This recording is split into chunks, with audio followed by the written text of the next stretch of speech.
C'est quoi le pinyin? 你好，我是马金虎，je suis Ma Jinhu. Aujourd'hui, je vais vous expliquer ce que c'est le pinyin. Premier ton, c'est la phonétique chinoise, c'est-à-dire l'alphabet que l'on va utiliser, notre alphabet, pour retranscrire la prononciation de chaque caractère qu'on apprend. On a besoin de l'alphabet pour écrire en dessous, se rappeler comment on prononce le caractère. Bien sûr, le pinyin, qui veut dire mot à mot, épeler les sons, donc vraiment écrire avec nos lettres le son d'un caractère. Je vais vous donner un exemple que vous connaissez. Vous allez voir qu'il y a plusieurs pinyin.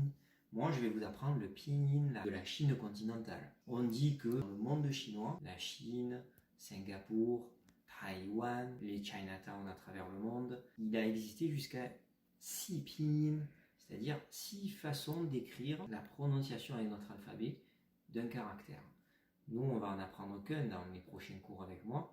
C'est le pinyin de la Chine continentale, puisque sur les un peu plus d'1,5 milliard de personnes qui parlent le chinois et qui écrivent le chinois à travers le monde, en Chine, ils sont pratiquement 1,4 milliard, donc on apprend la majorité, donc celui de la Chine. Donc le pinyin, épeler les sons, je vais vous donner un exemple. Il y en a environ donc jusqu'à 6. Et par exemple, rien que Taïwan en a 2 ou 3. L'île de Taïwan, 23 millions d'habitants. Voici différents exemples de pinyin dans le monde chinois. À gauche, c'est celui que nous allons apprendre et à droite, c'est un exemple de celui de Taïwan.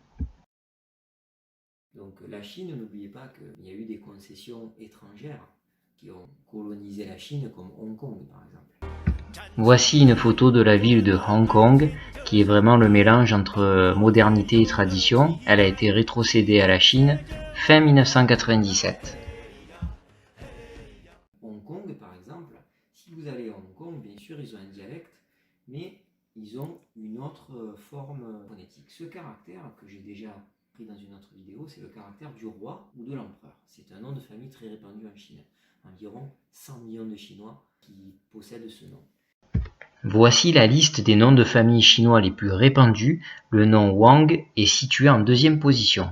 Dans notre pinyin que je vais vous apprendre, ça s'écrit W-A-N-G avec un ton chinois. On va bientôt voir les tons. Donc ça se prononce Wang et ça s'écrit W-A-N-G.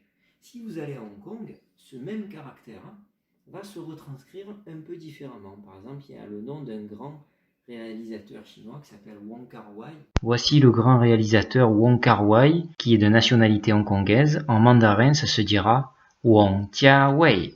Il a fait un très grand film qui s'appelle In the Mood for Love, qui a eu le prix d'interprétation masculine à Cannes en l'an 2000. Eux, ils écrivent à Hong Kong W-O-N-G avec le même ton, Wong. Sachez que Wong égale Wang.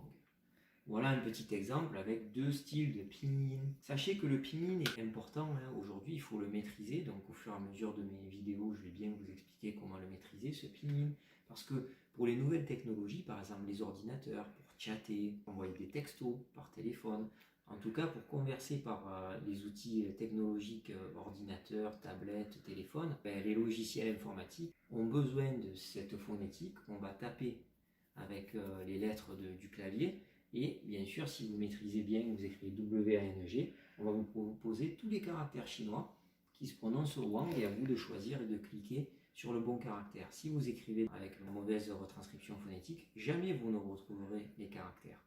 Voici un exemple d'utilisation pour un texto. D'abord, vous devez sélectionner la langue que vous avez mise préalablement, donc c'est le chinois simplifié. Ensuite, par exemple, si vous voulez taper ni, hao, hop, vous sélectionnez, vous mettez bien sûr l'exclamation, vous voyez qu'il est écrit ici. Et ensuite, par exemple, je vais mettre Wo shi ma jin hu. Hop, je sélectionne les bons caractères et voilà, j'ai écrit Ni hao, bonjour, wo shi ma jin hu. Avec le petit point, la ponctuation chinoise, c'est le point qui ressemble à un petit zéro. Voilà, je vous expliquerai un peu plus dans d'autres vidéos comment on utilise aussi sur l'ordinateur le clavier chinois. Je vous remercie et n'hésitez pas à commenter, à liker si vous avez aimé cette vidéo ou si vous avez des questions. À très bientôt.